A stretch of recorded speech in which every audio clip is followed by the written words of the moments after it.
녹화가 안 돼가지고. 예, 오늘은 하나님의 이름과 하나님의 침묵이라는 것에 대해서 한번 생각해 보기를 원합니다.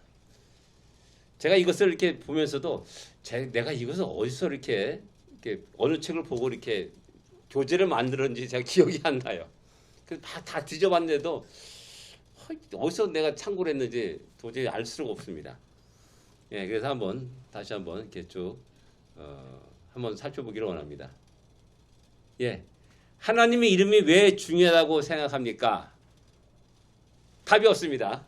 왜 중요하다고 생각합니까? 예, 아니 우리가 정답은 없는 겁니다. 각자 다 나름대로의 생각이 있을 거라는 겁니다. 왜 중요하냐면 이 하나님의 이름은 하나님 당신이 우리를 위해서 계시해 주셨기 때문이었습니다. 예, 이것은 우리가 인간이 지어낸 호칭이 아니고 이름이 아닙니다. 하나님이 당신이 직접 말씀해 주신 그런 이름이요 호칭이기 때문에 중요한 겁니다. 예, 내 이름을 우리는 이스라엘 민족도 그렇지만 우리 한국 사람들은 이름을 굉장히 소중히 여겨요. 이름을. 그래서 이름을 거의 안 부릅니다. 지금은 막 이름 막 부르니 개똥이 새똥이 막 이름 부르지만은 예전에 조선 100년만 거슬러 올라가도 이름은 거의 안 불렀습니다. 자를 불렀고 호를 불렀습니다. 또 다른 어렸을 때는 이제 닉네임 해가지고 개똥이 새똥이 말똥이 이렇게 부르면서 이렇게 지냈습니다. 그래서 그 이름을 거의 몰라요 사람들이. 단지 호를 알고 자를 알고 그렇게 살아가는 겁니다. 이렇게 이름을 너무나 소중히 여긴 겁니다. 그래서 내 이름을 아는 것은 내 가족밖에 없는 겁니다. 그렇잖아요. 거의 이름을 부르지 않는 일상 사회 속에서도 이름을 거의 부르지 않기 때문에 내 이름을 아는 사람은 가족밖에 없는 겁니다. 사랑하는 사람밖에 없는 겁니다. 근데 하나님이 우리에게 당신의 이름을 계시해 준 것은 어떤 거다? 우리를 가족으로 여기는 겁니다. 사랑하는 사람을 여기는 겁니다. 그래서 우리가 그분의 이름을 안다는 것은 너무나 우리가 복된 사람이라는 사실을 우리는 알아야 됩니다. 그다음에 두 번째 우리가 이 이름 속에 하나님 인격과 성품이 드러나기 때문에 중요하다는 겁니다. 이름 속에. 이름 속에서 하나님이 어떤 분이시라는 것을 갖다가 드러내 주는 겁니다. 예. 그다음에 하나님이 인간의 형태로 낮추시는 형태다. 이름이 있다는 것. 하나님 이름이 없어도 됩니다. 당신이 다 모든 걸 전체 모든 걸 다 다스려 나가는 분이기 때문에. 근데도 불구하고 당신이 우리에게 이름을 불러 주십니다. 이름을 이렇게 이야기해 주십니다. 이게 우리가 이해할 수 없는 크고 광대하신 그분을 우리가 이해할 수 없기 때문에 우리가 이해할 수 있는 한계 속에서 내려오셔서 당신을 드러내 주시는 겁니다. 그래서 하나님은 자기를 계시하셨다라고 이렇게 말씀하는 것이죠. 그래서 이래서 하나님의 이름을 굉장히 중요한 것이고 그 이름의 의미를 한번 알아볼 필요가 있다는 것입니다. 예, 제일 먼저 두 번째 우리가 알고 있는 하나님 호칭에 대해서 말해 봅시다. 하나님의 호칭에 대해서 어떻게 말합니까? 여호와. 예. 여호와 하나님 이런 말을 우리가 많이 합니다. 어떤 때나 여호와라는 거 이렇게 말하기도 하고 어떤 때나 하나님이라고 말하기도 하고 어떤 때는 여호와 하나님이라고 말하기도 합니다. 예. 두 번째 이제 우리 하나님이라는 단어를 많이 이야기합니다.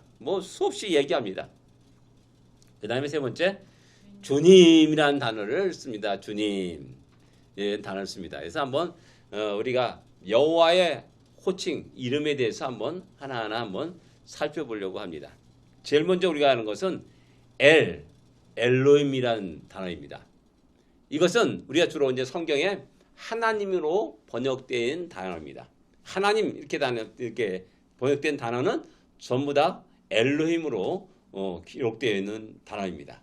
그 다음에 또 엘이라는 단어로 사용됩니다. 엘과 엘로힘이 다른 게 아니냐? 아니에요. 같은 이름입니다. 근데 이제 엘의 복수형이 엘로힘입니다. 나중에 또 말씀드리겠습니다. 이 엘과 엘로힘은 이렇게 써집니다. 자, 여기 처음 보는 단어죠. 예. 임마누엘 같은 게 아니라 예.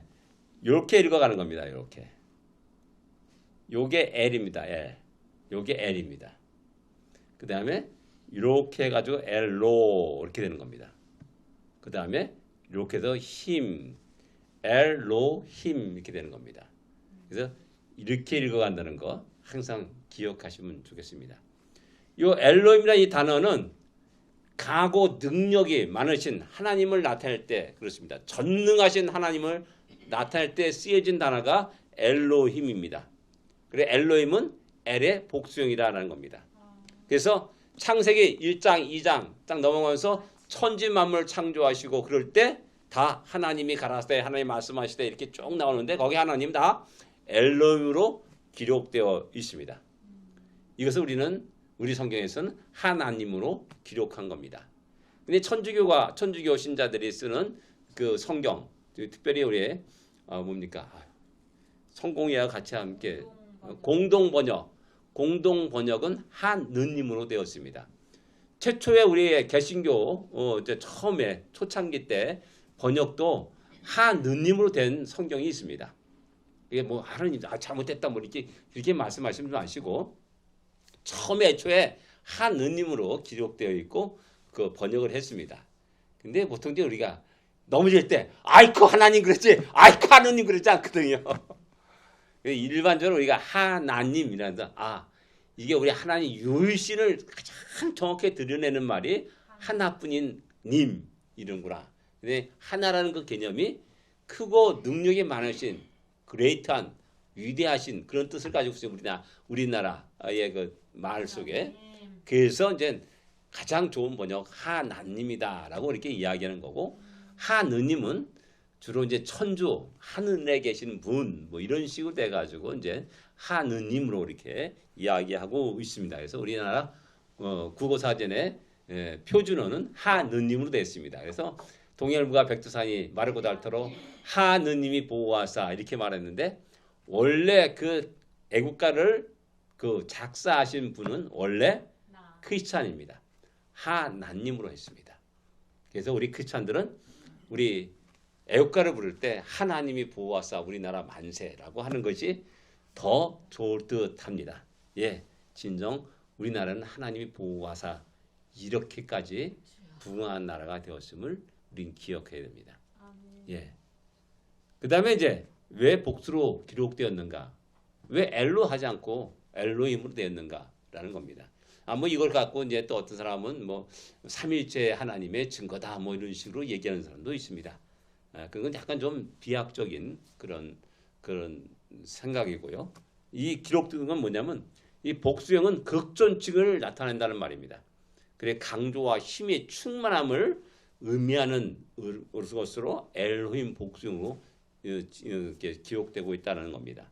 그리고 또 엘은 주로 시편에서 이렇게 보여주고 있음을 성경으로 이렇게 말씀합니다. 그 다음에 이제 두 번째 우리가 엘론입니다. 엘론 이렇게 씁니다. 보통 이것은 이제 올라가다 고향되다라는 의미를 갖고 있습니다.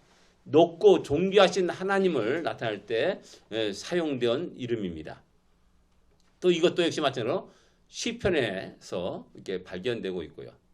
그런데 이런 엘론이라는 이 단어는 우상 숭배자라든지 큰 권력자들, 통치자들, 왕들에게도 높은 사람이잖아요. 그러니까 같이 사용된 예도 있습니다. 주로 이제 사용된 게 이제 창세기 14장 19절 20절에 높으신 하나님으로 이렇게 번역된 그 장소 그것이 엘론입니다. 그 다음에 이제 민수기 24장 16절에 보면 높으신 자라는 말이 이렇게 나옵니다. 그 다음에 이사야서 14장 14절에도 지극히 높으신 이 14장은 바벨론 멸망을 얘기하는데 바벨론 멸망했을 때 이제 그때 이제 지극히 높으신 이가 뭐 어쩌고 이렇게 나옵니다. 그래서 그게 이제 엘론 이렇게 말하고 있고 높으신 하나님은 엘론이라 이렇게 이야기하고 있는 겁니다. 예. 그 다음에 이제 우리가 요게 이제 엘론이라는 단어입니다. 요게. 그래서 보통 엘론 이렇게 부르고 있는 겁니다. 예. 그냥 강력하고 높으신 하나님이다. 뭐 이렇게 얘기합니다. 근데 우리가 살고 있는 아도나이 이게 우리 성경에는 다 주님으로 이게 번역된 겁니다.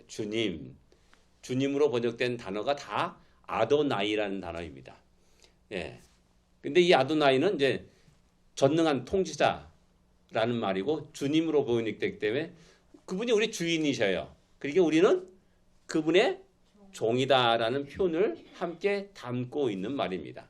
그래서 이제 이스라엘 백성들이 가장 일상적으로 불렀던 하나님에 대한 호칭입니다. 그래서 이제 나중에 또 말씀드리지만은 이렇게 주님이라는 이 단어가 굉장히 일상적으로 많이 사용되었다. 신약에 넘어가면서 큐리오스라는 단어가 이제 나옵니다. 그것도 마찬가지로 주님이라는 단어입니다. 코아바데스 있잖아. 코아바데스. 주여 어디로 가시나이까라는 그 단어가 이제 퀴리오스라는 단어와 합쳐진 겁니다. 그래서 주님 어디로 가시나이까라는 그런 의미를 갖고 있는 게 코아바데스라는 그 단어입니다. 예. 이렇게 아도나이가 이렇게 됩니다. 이렇게 도, 나, 이. 이렇게 생긴 게 이예요, 그럼? 예, 이렇게 된 게 이제 요드라는 거예요. 요드 가지고 이게 이제 모음 형태가 돼 가지고 이를 나타낼 때가 많이 있습니다. 이.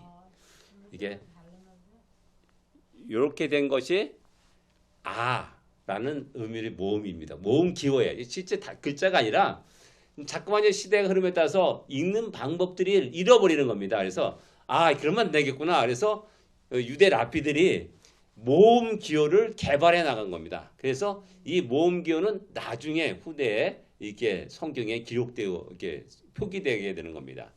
요것도 이제 아라는 게 모음입니다. 아라는 똑같은 아라는 모음이지만 약간 다른 모음입니다.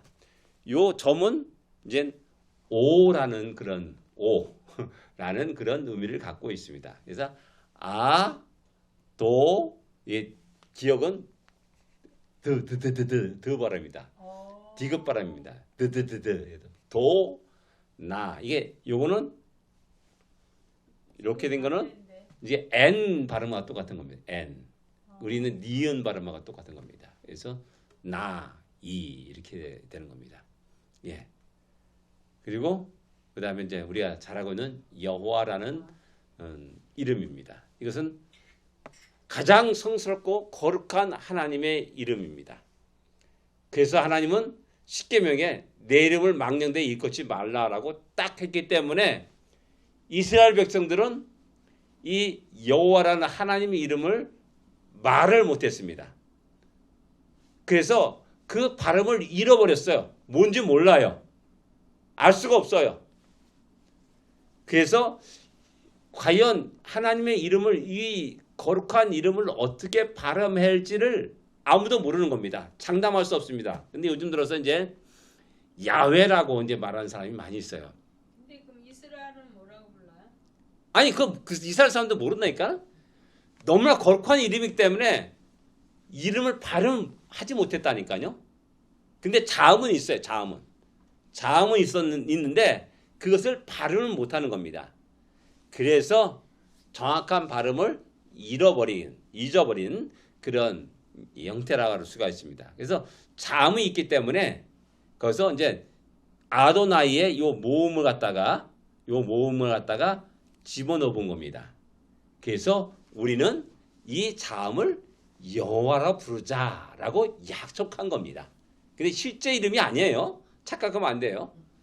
실제 이름이 아닌데 그냥 여호와라고 이렇게 아도나이의 이렇게 모음을 붙여가지고 여호와라고 이렇게 부르게 됐다라는 사실입니다. 근데 이제 자꾸만 야훼 이렇게 주장하는 사람이 많이 있고 요즘 들어서 이제 여호와 하나님이 가라사대 이렇게 말하면 야훼 하나님이 가라사대 이렇게 말하는 사람이 있는데 그건 굉장히 위험한 말입니다. 이스라엘 백성들이 함부로 그 이름을 부르지 못했듯이 야훼라는 것이 하나님 이름이다라고 말한다면은 야훼라는 발음을 할 수가 없는 겁니다. 해서는 안 되는 겁니다. 근데 우리는 왜 여호와라는 이름을 부를 수 있느냐? 그게 여호와 이름을 부를 수 있는 이유가 뭐냐면은 이것이 정확한 이름을 모르기 때문에 아도나이란 모음을 붙여가지고 우리는 개신교는 이렇게 부르기로 약정한 겁니다. 그리고 이스라엘 백성들은 이 자음이 나오면은 아도나이로 불렀습니다. 아도나이로 이렇게 불렀습니다. 주님 이렇게 불렀습니다. 그래서 출애굽기 3장 14절에 나는 스스로 있는 자다. 하나님 당신 나를 보냈는데 이스라엘 백성들이 나에게 그 사람 이름이 뭐냐라고 물어보신다면 내가 뭐라 말할까요? 했더니 이제 하나님이 출애굽기 3장 14절에 나는 스스로 있는 자다라는 그런 의미로 이렇게 말씀하셨습니다. 그래서 이 말씀은 이제 스스로 있는 자, 스스로 존재하는 자가 언약의 하나님으로 이렇게 나타날 때 사용됩니다. 그러니까 여호와라는 이름이 나올 때 그것과 함께 언약이 관계되어 있습니다. 언약이 영원 불변하신 하나님의 약속, 언약 그것을 이야기할 때 여호와 하나님 이렇게 말씀하고 있는 겁니다. 이게 오직 이스라엘 하나님 외에는 이 단어를 사용하지 않습니다. 아까 엘이나 엘로힘이라는 단어도 다른 타 종교에서도 그 당시 종교에서도 사용했던 단어입니다. 근데 이제 여호와라는 단어는 오직 하나님 천지만물을 창조하신 여호와 하나님을 얘기할 때만 사용하는 단어라는 사실입니다. 그래서 이스라엘 하나님을 이야기할 때 사용되는 겁니다. 그 자음이 어떻게 되냐면 이렇게 됩니다. 여기서 이제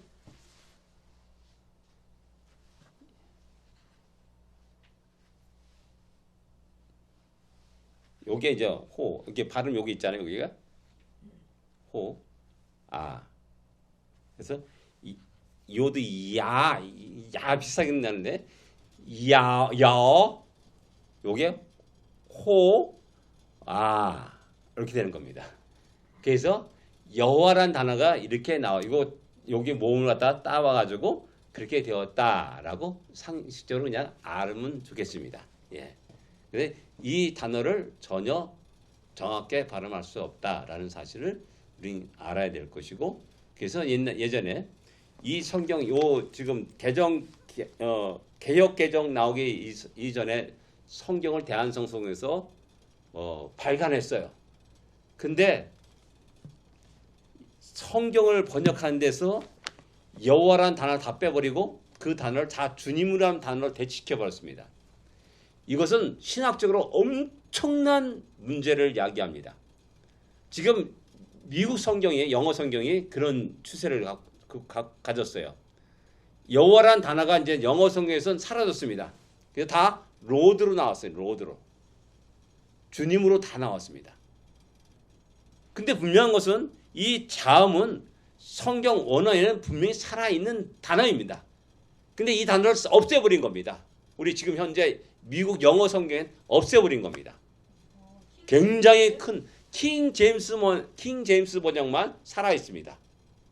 그래서 뉴 킹 제임스 내가 정확하게 알지 못하겠는데 어느 날 뉴 킹 제임스 번역을 봤는데 거기도 로드라고 써 있어요. 킹 제임스 번역도 이제 그렇게 변질되었구나 라는 것들을 알게 됐습니다. 그건 정확하지는 않습니다. 언뜻 제가 찾아봤는데 그렇게 되었는 것을 제가 알고 있습니다. 그래서 대부분 영어 성경은 지오바라는 단어가 이제 사라진 성경입니다. 지오바. 그래서 굉장히 신학적으로는 굉장히 이것이 위험하다는 사실을 우리는 이제 심각하게 알아야 됩니다. 그래서 한국교회는 강력하게 이것을 항의했습니다. 굉장히 강력하게 항의했어요. 그래가지고 편찬에 다 찍었는데 대한성서에서 이걸 팔아먹지 못했습니다. 하나도 안 팔렸어요. 그래서 다시 그 다음에 여호와라는 단어를 다시 살려가지고 나온 게 지금 현재 개역개정이라는 이 성경입니다. 그래서 이 성경이 1.1도 변경돼서는 안 된다는 거 굉장히 조심해야 되는 겁니다. 그래서 번역이라는 것이 시대가 바뀌었으니까 새로운 단어로 바꿔야 된다라는 이것도 굉장히 위험한 사상이라는 사실입니다. 그래서 지금도 유대인들은 이 구약 성경을 읽을 때 이렇게 읽어 나가요. 그냥 그 옛날 2000년, 3000년 전에 기록된 그 성경 그대로 히브리어 글자를 가지고 그대로 읽어 나가요. 지금 시대가 어떻게 되시는데 그 성경 그대로 읽어 나갑니까? 근데 그걸 읽어 나가요. 그것이 이제 우리와 그들과의 차이점이라는 사실입니다. 그래서 저는 영어 성경을 보면서 이 지오바라는 단어가 사라지는 것을 가장 제가 마음에 안타깝게 여기는 것 사람 가운데 하나입니다. 여호와 말씀드렸듯이 아도나이는 그 모음을 따가지고 여호와라고 했다라는 사실을 기억할 수 있기를 원합니다. 예. 그 다음에 이제 하나님과 두 가지의 그 단어로 조합된 그런 하나님의 호칭이 있습니다. 엘샤다이라는 게 있습니다. 엘샤다이. 엘샤다이, 엘샤다이 그러면서 이제 그 복음성가도 있습니다. 복음성가도 있고 그게 원래 이제 미국 복음성가입니다. 근데 이제 우리 한국에서 그걸 가져와죠. 우리 한국에 있는 복음성가들은 많은 부분이 이제 미국에서 유행하는 복음성가를 번안한 겁니다. 번역해가지고 이제 부르는 것이 많이 있습니다. 아니 지금도 많이 있어요. 여기 미국은 공식적으로 복음선바, 가스펠 그 부류가 딱 돼 있습니다. 그래서 그 상을 주기도 합니다. 대중가요뿐만 아니라 대중가요 쪽 여러 가지 종류가 있지 않습니까? 락 음악, 뭐 칸츄리 음악 쫙 있는데 그 분야 하나에 가스펠이 있어요. 그래서 그에 대한 상을 주고 그랬습니다. 그만큼 이제 기독교 문명 속에 이제 있는 나라이기 때문에 그런 노래가 굉장히 대중성을 많이 갖고 있고 또 많이 사랑하고 즐겨 부른다는 사실입니다. 엘샤다이가 이제 뭐냐면은 하나님 위대성을 호칭하는 말이다. 전능하신 하나님 이렇게 말할 때 엘샤다이라는 그런 단어를 썼습니다. 그다음에 또 우리가 이제 잘 말하는 여호와 체바오트라는 단어입니다. 뭐 이런 것은 우리가 성경에 나오지 않지만은 만군의 여호와라는 이게 것으로 이제 사무엘상 1장 3절에 이렇게 우리가 번역되어 있습니다. 그다음에 여러분 우리 잘 알고 있는 뭐 여호와 이레, 여호와 이레, 여호와께서 준비하신다라는 뜻을 가지고 있습니다. 왜 어디서 나오냐면 창세기 20장 13절 14절에 아브라함이 이삭을 데리고 이제 번제를 드리려고 할 때 아니 번제 불 피울 나무는 갖고 있는데 왜 양은 어디 있습니까? 라고 이제 이삭이 질문을 던집니다. 아버지 입장에서는 참 마음 아픈 일이죠. 그래서 그때 이제 여호와께서 친히 준비하실 것이다라고 이렇게 이삭에 말하는 대목 거기가 이제 여호와 이레라는 단어를 쓴 겁니다. 여호와 이레. 그래서 여호와께서 준비하신다 그랬고 또 거기서 또 그 번제에 들었을 때 순양이 이제 걸려 있는 걸 보고 그것을 대신해서 이제 제사를 드렸던 번제를 드렸던 그 얘기합니다. 그래서 여호와 이레라라는 이게 말씀을 하는 겁니다. 그래서 하나님 모든 걸 준비해 가시는 겁니다. 우리가 염려할 필요가 없습니다. 걱정할 필요가 없습니다. 우리 형편과 처지를 너무나 잘 아시는 하나님께서 우리에게 최선의 것으로 준비해 놓고 계시다는 사실을 우리는 믿으면서 또 계속해서 믿음의 발걸음을 내딛게 되는 겁니다. 예, 여호와 니시라는 단어가 있습니다. 여호와 니시, 여호와는 나의 깃발이다라는 뜻을 가지고 있습니다. 여호와는 나의 깃발.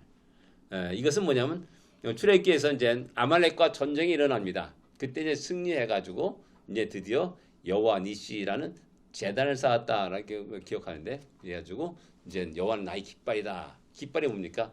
승리해가지고 꽉 꼽는 겁니다. 그래서 여호와는 나의 승리다라는 그런 의미로도 이제 사용되는 단어입니다. 예. 그다음에 여호와 샬롬 우리가 잘 알고 있잖아요. 샬롬 평강이라는 뜻을 갖고 있습니다. 여호와는 평강의 하나님이시다. 평강이시다라는 그런 의미를 갖고 있는 말입니다.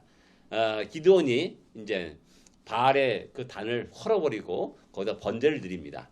그리고 그 단을 갖다가 여호와 샬롬이란 이렇게 단을 이름을 짓게 했습니다. 그래서 여호와는 평강이시다라는 그런 의미를 갖고 있는 단어입니다. 여호와 라파, 여호와 라파, 치료하시는 여호와라는 뜻을 가지고 있습니다. 그래서 이제 마라의 쓴물 사건 이후에 우리 하나님이 이렇게 말씀하시는 장면에서 나오는 겁니다. 너희가 잘 믿고 율법을 지키면은 애굽에서 있었던 모든 그 질병들 그런 것들을 치료할 거다라고 이렇게 말씀하시는 장면에서 나옵니다. 여호와 샴마라는 단어가 있습니다.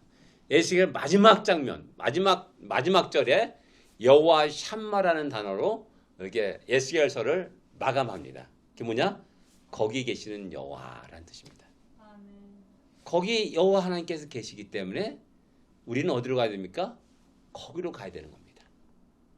그 예루살렘 성전에 재건되고 그 성전에 하나님의 영광이 가득하고 여호와 하나님께서 거기 계시기에 하나님을 믿고 살아가는 사람들은 당연히 그것을 향하여서 갈 수밖에 없는 것이고 그곳에서 하나님의 영광을 찬양하고 그곳에서 제사를 드리고 번제를 드리게 되는 겁니다. 그래서 여호와 샴마, 여호와께서 거기 계시다. 내가 가야 할 곳이 어디인가를 분명히 알 수가 있는 겁니다. 신약성경에는 우리가 말하는 데오스라는 단어가 이제 하나님이라는 단어로 다 이제 번역된 겁니다. 데오스. 코람데오 이렇게 코람데오라는 데오라는 그것이 우리 역시 마찬가지로 하나님이라는 뜻을 가지고 있는 것. 데오스의 데오입니다. 그래서 코람데오 하나님 앞에서라는 의미를 갖고 있습니다. 그 다음에 누가복음에 데오빌로여라고 말씀하셨어요. 데오빌로. 데오빌로에게 편지한다라고 말하잖아요. 누가복음 타도행전. 그래서 거기에서 요 데오가 바로 요 데오스입니다. 그래서 빌로 하나님을 빌로 사랑하는 자 필로스입니다. 필로스. 그래서 하나님을 필로스로 사랑하네 아가페로 사랑하면 안 됐을까? 약간 그런 뉘앙스가 있는 이름이기도 합니다. 예. 근데 아까 말했던 퀴리오스 이게 이제 주님이라는 단어로 우리 성경은 번역되어 있는 겁니다. 키리오스가 어디 나와요? 주님 하면 다 나오는 겁니다.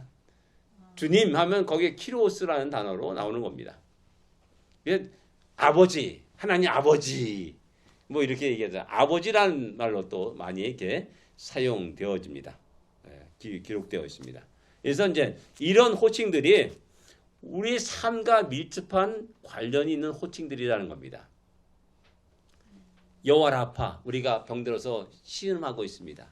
그럴 때 여호와 라파 하나님을 찬양하고 여호와 하나님께서 나의 연약한 몸들 치료하시고 회복시킬 것을 갖다가 묵상할 수가 있습니다.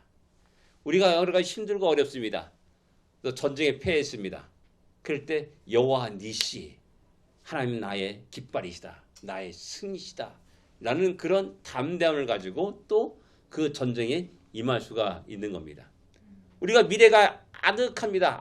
막막합니다. 걱정이 됩니다. 그럴 때 여호와 이레 하나님 뭐 이렇게 묵상하면서 살아갈 수 있습니다. 그래서 언제나 우리의 삶의 현실 속에 함께 계시는 하나님이라는 사실을 갖다가 이 호칭을 통해서 우리는 알 수가 있습니다. 그러니까 어려울 때마다 이 단어 최소한도 이 몇 가지 나온 이 단어를 갖다가 꼭 한번 기억하시고 한번 묵상할 수 있을 때입니다. 여호와 이레 저는 참 좋아합니다. 내가 참 이렇게 나가면 내가 뭐 은퇴하고 나서 뭐 먹고 살지? 막 이런 얘기가 하지 않습니까? 뭐 옛날에도 저를 아는 그 목사님들이 공 목사 나중에 어떻게 애들 가르치고 교육할래? 뭐 이런 얘기를 많이 했어요. 계산하면 계산 아무리 두드려도 계산기 두드려도 답이 안 나와요. 그때 우리가 할 수 있는 건 내가 할 수 있는 말은 여호와 이레는 겁니다. 여호와 이레. 여호와께서 나를 위해서 준비하시고 예비하신다. 그래서 여호와 이레를 우리가 믿고 그분을 믿고 지금까지 살아온 겁니다. 이게 우리들의 삶의 현장에서 밀접한 관계가 있는 이 하나님에 대한 이름과 호칭에 대해서 우리가 알고 좀 더 풍성한 우리 신앙생활을 할 수 있기를 원합니다. 그 다음에 하나님의 침묵입니다. 우리가 살아가면서 하나님 우리 곁에 계셔서 하나님 우리를 인도하고 일하시지만은 때로는 우리가 이해하지 못하는 하나님 침묵이 있을 때가 있습니다. 그죠? 재난과 비극이 일어날 때, 어려움들이 일어날 때, 왜 하나님은 이것을 막을 수 없었습니까? 왜 내가 이런 것들을 당해야만 됩니까? 이런 고통을 당해야 됩니까? 이런 참혹한 일을 당해야 됩니까? 라는 이런 식의 항변을 우리는 할 수가 있습니다. 그래서 아무리 외쳐도 하나님은 침묵하시고 계십니다. 그래야 참 답답합니다. 저도 이제 1년 넘게 그런 하나님 침묵을 경험했던 적이 있었습니다. 너무나 괴로웠어요. 다른 것보다 하나님 나를 버리셨는가? 하나님 나의 음성을 듣지 않으신가? 하나님 나를 이제 사랑하지 않는가? 이런 여러 가지 생각들이 막 일어날 때 그것처럼 괴로운 곳이 없었다는 사실입니다. 그래서 이 하나님의 침묵의 의미가 무엇인가? 이런 일들을 우리는 어떻게 이해해야 되는가라는 겁니다. 하나님이 침묵할 때 여전히 나는 어렵고 힘들고 괴로울 때 이것을 어떻게 이해해야 되는가라는 겁니다. 그래서 여러 가지 사람들이 이야기 나옵니다. 자연 신론자들이 있습니다. 자연이 신이다라는 겁니다. 왜? 정확하게 봄, 여름, 가을, 겨울 탁탁 맞춰서 가거든요. 해가 떠고 지는 거 정확하게 그 시간에 맞춰서 다 정확하게 돌아가거든요. 정확하게 돌아가는 것을 보면서 사람들이 이 자연 자체가 신이다라는 그런 생각을 갖게 되는 겁니다. 이런 사람들은 야 하나님은 야 침묵하시는 거 그것은 하나님 우리 곁에 간섭하지 않으신 분이야. 놔두셔 만들어 놓고 정확하게 돌아가도록 그냥 우리 뭐 지구가 태양의 궤도를 돌듯이 그 궤도를 벗어나지 않지 않습니까? 달이 우리를 돌듯이 지구를 돌듯이 그 궤도를 벗어나지 않도록 딱 그 정해놨어. 그리고 나서 놔두시는 거야.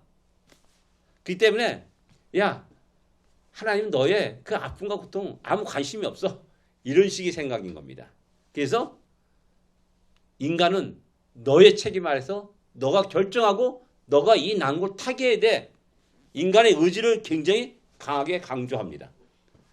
야 믿을 건 너밖에 없어. 너가 알아서 해야 돼. 뭐 이런 식의 얘기를 많이 하지 않습니까?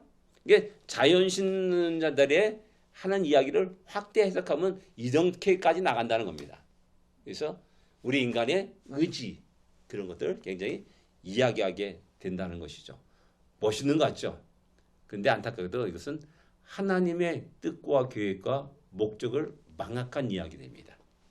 나에게 이런 고통과 어려움과 비극을 주신 하나님 뜻과 계획과 목적이 있습니다. 그것을 망각하게 하는 그런 일이란 겁니다. 그 다음에 또 이제 무신론자들이 있으면 신은 없어. 이런 얘기죠. 침묵은 하나님이 신화적인 존재의 이름을 나타낸 거야. 하나님은 허구의 존재야. 야 창세기에 창조를 하고 야 뭐 신나게 뭐 호계를 가르고 뭐 10가지 재앙 다 우리 당군 신화에도 하잖아. 당군 신화에서도 말이야. 신이 내려와 가지고 말이야. 곰하고 호랑이에게 뭐니까 마누라고 뭡니까? 줘 가지고 먹고 해라 100일 동안인가 먹으면 사람이 된다 그래 가지고 호랑이는 미리 뛰쳐나 가지고 못했고 곰은 곰탱이처럼 그냥 놀러 앉아도 꾸적꾸니 먹고 가지고 결국 여자가 되었다. 그래서 그 신과 결혼해 가지고 우리 조상 당군을 낳았다. 이런 이게 신화를 얘기해요. 그죠? 신화를 얘기해요. 그렇게 이 하나님도 그런 신화적 존재야라고 말하는 겁니다. 이 무신론자들이 얘기하는 겁니다. 우리가 이런 사상을 갖다가 좀 알고 저 양반은 어떤 사상을 갖고 있구나라고 좀 알고 대했으면 좋겠다는 겁니다. 물질주의자들 모든 세상이 다 물질이다. 뭐 영이 어디 있느냐? 뭐 이렇게 얘기하는 겁니다. 그래서 세계는 하나님에서 돌아가는 것이 아니라 법의 통치에서 돌아간다라는 사실을 이야기하는 겁니다. 어떤 이 만유 인류의 법칙이 있지 않습니까? 또 나라는 나라에 대한 어떤 법이 있고요. 그 통치를 하게 되는 겁니다. 그래서 이런 물질주의자들, 유물론자들이 이렇게 주장하게 되는 겁니다.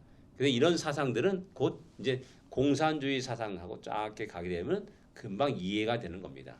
여러분 공산주의 사상에서 사람 중심의 사상이 있습니다. 사람 중심, 그런 얘기를 많이 해요.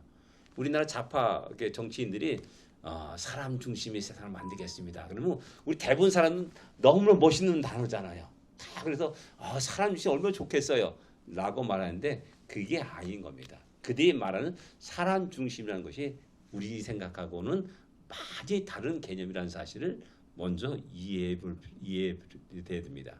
그러니까 물질로 되었기 때문에 우리가 멍멍이를 훈련시키지 않습니까? 멍멍이를 딱 앉아 하면 딱 앉고 뛰어 하면 뛰고요. 땅 하면은 막 발랑 짚어주고 죽은 척도 하고 막 그렇게 해요. 왜? 달콤한 거 그 먹이를 주면서 훈련시키거든요. 한 몇 가지 단어를 이렇게 말하잖아요. 그와 마찬가지로 물질인 우리 존재는 그렇게 훈련될 수 있다는 겁니다. 그래서 그 훈련이 뭐냐? 세뇌 교육인 겁니다. 세뇌 교육으로 통해서 사람이 어떤 교육을 통해서 변화시켜줘 또 새롭게 만들어가는 겁니다. 그래가지고 한 시대를 지배하게 되고 하는 그런 겁니다. 그래서 사람 중심이라는 것은 뭐냐? 공산주의 혁명에 세뇌받은 사람을 중심으로 이 사회가 이끌어간다라는 것이지 우리가 생각하듯이 사람 중심, 나를 중심으로 해서 이제 상당히 인간 중심으로 뭐 이게 아니라는 겁니다. 예, 오해하면 안 됩니다. 그게 물질주의자들이 이렇게 주장합니다. 그러면 이제 왜 하나님은 침묵하시는가라는 그 질문에 우리 크리스찬들이 분명히 대답할 수 있어야 됩니다. 제일 먼저는 부정적인 답입니다. 부정적인 답. 아까 제가 말씀드렸어요. 하나님 무관심해서. 야, 하나님 우리 같은 존재는 관심도 없어. 뭐 그렇게 얘기해. 이게 욥기에서 엘리바스가 비슷한 얘기를 욥에게 이야기하면서 공격을 합니다. 야, 네가 의로운들 무슨 하나님이 뭐 어떤 영향이 끼치느냐. 그게 아니다. 뭐 여기서 전혀 하나님은 무관심한 존재다라는 그런 식으로 욥을 공격하는 엘리바스를 발견할 수가 있습니다. 그다음에 또 하나님은 너무나 바쁘셔. 그래서 우리 같은 사람은 소홀히 다뤄. 그냥 아무것도 아닌 존재가 왜 이렇게 그냥 맨날 달라고 하는지 귀찮아 죽겠네 하면서 소홀히 다룬다는 겁니다. 그래서 하나님은 침묵하신다. 우리의 아픔에 침묵하신다. 우리를 소홀히 별 볼 일 없는 존재로 여긴다는 거죠. 그 다음에 사랑이 없어서 하나님은 우리를 사랑하지 않아요. 그래서 하나님은 침묵하시는 거예요. 이 고통 속에 신음 속에 그때 놔두시는 거예요. 라고 이렇게 생각하는 사람도 있습니다. 마음이 내키지 않으셔서 저놈 또 구원해주면 또 금방 또 죄를 짓고 또 나한테 또 원망할 텐데 안 되겠어. 마음이 안 내켜. 뭐 이런 식으로 해서 아예 쳐다보지도 않는 겁니다. 이런 생각들이 우리가 그 어려움을 당할 때, 힘든 일 당할 때, 참혹한 일을 당할 때 우리 안에 일어나는 생각들입니다. 저도 한 1년간의 하나님의 침묵 속에서 제 자신도 이런 생각에 빠져들 때가 있었습니다. 진짜 하나님 나를 버리셨나 보구나. 그것은 너무나 비참한 겁니다. 그런 생각을 들 때도 있습니다. 이런 부정적인 생각은 하나님을 불신하게 합니다. 그 다음에 하나님의 약속과 영원한 사랑에 대해서 의심하게 합니다. 그리고 결국 하나님을 향한 믿음을 버리게 합니다. 이런 생각이 일어날 수 있습니다. 근데 금방 빨리 지워버려야 되는 것입니다. 계속해서 이것을 갖다가 몇 년 끌고 갔다 하면 결국 내 영적인 침체기에 빠지게 되고 결국 신앙생활을 떠나게 되는 그런 안타까운 일도 주위에서 쉽게 찾아볼 수가 있는 것입니다. 그 다음에 우리는 올바른 답은 무엇인가라는 겁니다. 그럼 어떻게 우리가 하나님의 침묵에 대해서 우리가 이해해야 되고 받아들여야 되는가? 제일 먼저 이사야서 55장 8절 9절의 말씀입니다. 이 말씀은 내 생각은 너희 생각보다 다르고 내 길은 너희 길보다 더 높다 하는 그런 말씀을 이렇게 하고 있습니다. 그러니까 하나님과 우리와는 차원이 다른 분입니다. 난 지금 안다 해서 이거 달라고 이거 없으면 나 죽는다라고 말하는데 하나님 보기시에는 아직 멀었어 라는 겁니다. 아직 멀었어. 그리고 요 조금만 참고 견디면은 너가 더 좋은 것을 받을 수가 있고 누릴 수가 있어 라고 말씀하는 겁니다. 이것이 어디서 나타나냐면 하나님이 출애굽해가지고 이스라엘 백성들을 광야를 걷게 하십니다. 왜 하나님 우리를 죽이시려고 이 광야를 걷게 하시나이까 라고 이스라엘 백성이 원망합니다. 근데 하나님의 생각은 뭡니까? 너희가 살 곳은 이 광야가 아니라 내가 계획한 저 적과 끓이는 가나안 땅이야. 내가 너희를 그곳으로 인도할 거야 라고 끝없이 말씀하는 겁니다. 이런 하나님의 생각과 오늘 내가 당한 광야, 가시밭길, 물 없는 광야 그런 것만 잠깐 견디니까는 뜨거운 해양 태양빛, 뜨거운 열기가 막 올라오지 않습니까? 그 불평을 얼마 하는 겁니다. 그래서 이사야서 55장 8절 9절은 하나님의 생각이 더 뛰어나고 우리를 향한 정확하게 우리를 알고 있는 하나님이시라는 사실입니다. 길이 다르고 높다라는 사실을. 그러니까 하나님의 방법도 우리와는 다르다는 사실입니다. 그 다음에 요한복음 13장 7절 말씀 한번 찾아보시기 바랍니다. 요한복음 13장 7절 말씀.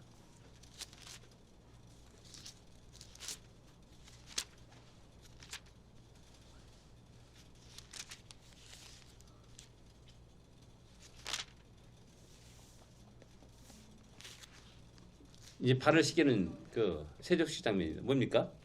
예수께서 대답하여 이르시되 내가 하는 것을 내가 지금은 알지 못하나 이유는 예, 아멘. 하나의 침묵. 우리는 대부분 지금은 알지 못합니다. 아직 우리가 지적으로 영적으로 깨어나지 못했기 때문에 어리석은 내 자신의 모습을 드러낼 수밖에 없습니다. 그래서 여기 이 장면에서 시몬 베드로가 아 주님 어떻게 내 발을 씻습니까? 아 하지 마십시오. 라고 이렇게 말을 합니다. 그때 이제 야 내가 하는 것을 내가 지금은 알지 못한다. 그러나 이후에는 알리라. 내가 왜 너희 발을 씻겼는지 제자들의 발을 씻겼는지 그 이유에 대해서 너희가 알리라. 라고 이렇게 이해합니다. 알게 되면 깨닫게 되면 본인 자신도 그런 삶을 살아가는 겁니다. 그래서 마찬가지로 모든 12제자들이 뭐 가룟 유다는 갖고 다른 사람이 12사도에 가입했을 때 그 사도들이 전부 다 그런 삶을 살았습니다. 예. 왜 그게 어떤 지금은 알 수 없습니다. 나에게 왜 이런 어려움을 주었는지 고통을 주시는지 내가 이런 고난의 길을 걸어갔는지는 아직 정확하게 알 수는 없습니다. 그러나 언젠가는 그렇군요. 그것 때문에 그군요. 라고 깨달을 날이 있다는 사실입니다. 그때까지 우리는 참고 인내하면서 기도하면서 주 안에서 우리를 들여갈 필요가 있다는 겁니다. 베드로전서 1장 7절의 말씀입니다. 뭐라고 말씀하십니까?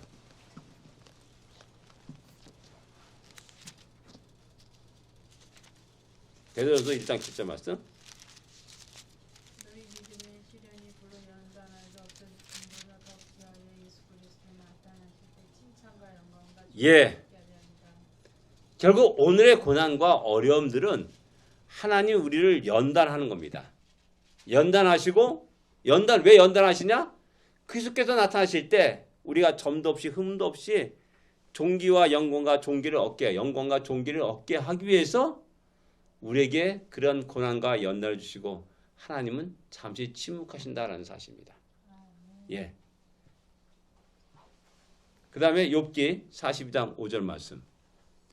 이게 우리 욥기에서 유명한 말씀입니다.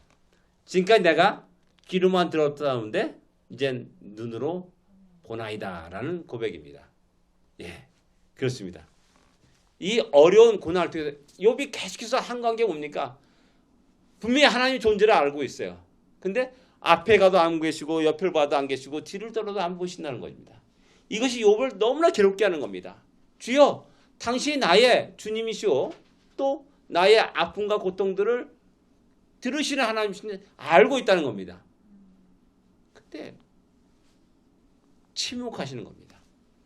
그리고 나서 나중에 드디어 내가 귀로만 듣기만 하였사온데 이제는 눈으로 주를 배움나이다 라는 고백을 합니다. 이제 한촌 다른 신앙인으로 이제 성숙해 가는 그런 모습을 보여줍니다. 근데 욥기 23장 10절에도 비슷한 말이 있습니다. 그가 나를 달려하신 후에 내가 순금같이 되어 나오리라 라고 말씀합니다. 단련하시는 겁니다. 하나님의 침묵은 우리를 단련하시는 의미를 갖고 있습니다. 예, 그 다음에 이제 마지막으로 요한복음 9장 3절 말씀입니다. 9장 3절 말씀. 예수께서 대답하시되 이 사람이 그 부모가 죄를 범한 것이 아니다. 예, 그에게서 하나님이 하시는 일은 예. 하나님이 하시는 일을 나타내고자 함이라. 평생 동안 눈먼 소경이 저 사람 무슨 누구 죄입니까? 부모의 죄입니까? 아니면 본인의 죄입니까? 지금까지 하나님은 그의 아픔과 탄식과 신음소리에 침묵하셨어요. 근데 우리 예수님은 그 사건을 이야기하면서 하나님이 행하신 일을 나타내고자 합니다. 라고 이렇게 말씀합니다. 나의 어려움을 통해서 고난을 통해서 하나님이 영광을 받으시기를 원하는 겁니다. 어떤 방법인지 우리는 정확히 알 수 없습니다. 그러나 분명한 것은 나를 통해서 하나님이 행하신 크고 놀라운 일을 드러내고 하나님이 할렐루야 찬양하고 또 전능하신 하나님을 갖다가 또한 모든 사람들에게 나타내고자 하는 겁니다. 바로 우리 이런 하나님의 침묵의 의미를 바로 깨닫고 우리가 이 땅에 어떠한 고난과 어려움 속에서도 굳굳하게 살아가는 우리가 되기를 원합니다. 아까 엘로힘 그걸 갖다가 깜빡 하나 놓치고 왔는데 시편 8편을 한번 여러분들 보시기 바랍니다. 시편 8편. 시편 8편. 시편 8편에 5절입니다. 5절. 같이 읽겠습니다. 그를 하나님보다 조금 못하게 하시고 영어와 종기로 관을 씌우셨나이다. 여기서 하나님이라는 단어가 엘로힘이라는 단어입니다. 근데 문제가 뭐냐면은 요 바로 전에 개역 개정하죠. 개역 그 옛날 성경 우리보다 조금 전에 성경은 그를 천사보다 조금 못하게 하시고라고 번역을 했다는 사실입니다. 단어는 엘로힘이에요. 지금까지 엘로힘 단어를 쓰면은 거의 모든 게 다 하나님으로 이렇게 다 번역이 되었습니다. 근데 지난 성경에는 이 장면을 갖다가 천사보다 조금 못하게 하시고라고 이렇게 했다는 겁니다. 또 이것을 이해하려면 또 어떻게 나가냐면 히브리서 또 넘어가야 됩니다. 히브리서로. 히브리서에 보면은 어디냐? 히브리서에 아이고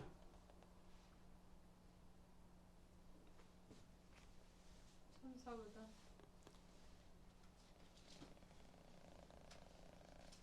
아유 잠깐 착각이네. 천사들이 많아요? 예, 천사들 간에 해놓고 1장 천사보다 그 했다라고 말합니다. 천사보다 많아요. 못하게 하셨다라고 이렇게 말씀해요. 이게 뭐냐면 천사보다 성한 시편 8편 5절을 갖다가 인용해서 말하는 겁니다. 이게 뭐냐면 유대인들 생각 속에는 과히 하나님과 비교하고 뭐 이런 것은 상상도 와서 묻는 겁니다. 13절 13절 그래서 이 단어를 갖다 살짝 천사로 이렇게 그들은 이야기했고 말했던 겁니다. 그래서 우리 성경에는 원래는 이걸 갖다가 이게 그를 하나님보다 그 못하게 하시고 이렇게 갖다 천사보다 못하게 하시고라고 예전에 번역에 그렇게 번역했다가 이번 개정에 다시 바꿔가지고 근데 NIV도 그렇게 돼 있잖아요. 하나님으로 이렇게 번역을 바꿨다라는 사실입니다. 근데 이렇게 보면은 그를 하나님보다 조금 못하게 하시고 영화와 종기로 관을 씌우셨나이다라는 말이 우리 주님이 이 땅에 하나님보다 못하신 존재로 낮아진 모습으로 이 땅에 우리에게 오신 그 우리 주님의 모습을 또 말씀하는 거다라고 생각하면 이 번역이 전혀 이상이 아닙니다. 근데 이제 유대인들의 입장에서는 그 하나님의 존재는 너무나 거룩하고 존귀하시고 그 함부로 이름조차도 말할 수 없기 때문에 살짝 그들은 생각하기를 그들이 이 말씀을 천사로 이게 여겼고 이렇게 말했다는 사실입니다. 그거 좀 이렇게 이해하시면 되겠습니다. 그 다음에 또 우리가 생각하는 것은 하나님의 명칭을 묵상해 봅시다. 그럼 우리가 좀 하나님의 호칭에서 좀 여호와 이레, 여호와 라파, 여호와 니시, 여호와 샬롬 쭉 했고 여호와라는 단어의 의미가 있고 하나님의 단어의 의미가 있고 성경 읽을 때 하나님이라는 단어를 얘기할 때가 있고 하나님 여호와 하나님이라는 단어를 얘기할 때가 있고 여호와라는 단어로만 얘기할 때가 있습니다. 그럴 때마다 한번 전후 좌우 문맥을 다시 한번 이렇게 살펴보시기 바랍니다. 그리고 다시 한번 좀 더 깊이 묵상할 수 있는 우리가 되기를 원합니다. 침묵 속에 여전히 일하시는 우리 하나님을 만나봅시다. 우리 지금 현재 어려운 것을 경험하고 있는 사람이 있습니까? 또 침묵하신 하나님을 또 만나고 있습니까? 그 만남 속에서도 여전히 우리 주위에서 일하시고 우리의 최선을 것을 준비하시는 하나님을 또 경험할 수 있는 좋은 기회가 되기를 기도합니다. 기도하겠습니다. 하나님 아버지 은혜를 감사합니다. 주의 은혜 가운데서 지금까지 살아왔고 여기까지 왔습니다. 하나님 그 은혜에 감사와 찬양과 영광을 돌리기를 원합니다. 또한 우리가 더욱더 하나님에 대해서 우리가 더 깊이 높이 넓게 알기를 원합니다. 그래서 풍성한 우리의 신앙생활 될 수 있도록 인도하시고 더욱더 하나님의 크고 놀라운 은혜를 깊이 깨닫는 우리 모두가 되게 하여 주시옵소서. 예수님으로 간절히 기도드립니다. 아멘. 하늘에 계신 우리 아버지여, 이름이 거룩히 여김을 받으시오며 나라의 마옵시며 뜻이 하늘에서 이루어진 것 같이 땅에서도 이루어지리이다. 오늘날 우리에게 일용할 양식을 주옵시고 우리가 우리에게 죄진 자를 사하여 준 것 같이 우리 죄를 사하여 주옵시고 우리를 시험에 들지 말게 하옵시며 다만 하게서 구하옵소서. 대개 나라와 권세와 영광이 아버지께 영원히 싸움나이다. 아멘. 아멘. 감사합니다.